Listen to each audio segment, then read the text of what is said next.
Pasukan Vladimir Putin tak habis-habisnya menggempur pasukan Ukraina. Tidak hanya peralatan militer dan para prajurit, namun juga semua infrastruktur di Ukraina juga menjadi bulan-bulanan pasukan Rusia. Baru-baru ini ramai beredar di media sosial Telegram pada Kamis 10 November 2022. Rekaman penghancuran sebuah menara yang berpengaruh besar pada alat komunikasi pasukan Ukraina.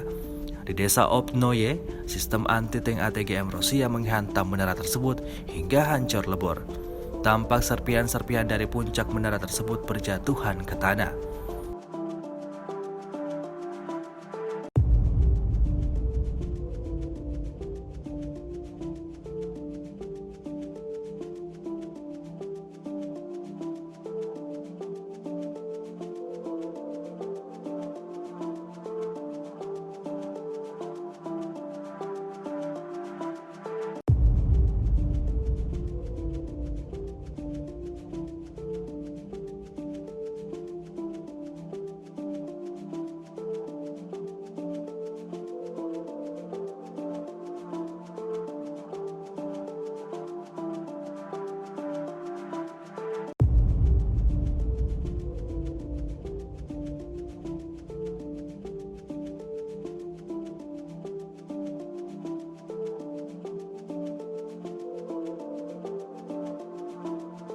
Sejauh ini selama invasi berlangsung, Rusia secara total merilis 332 pesawat Ukraina, 172 helikopter, dan 2.470 kendaraan udara tak berawak dieliminir oleh pasukan Vladimir Putin.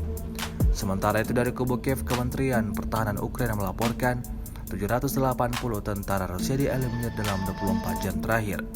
Sebanyak 77.950 prajurit Rusia meninggal sejak awal konflik hingga hari ke-259.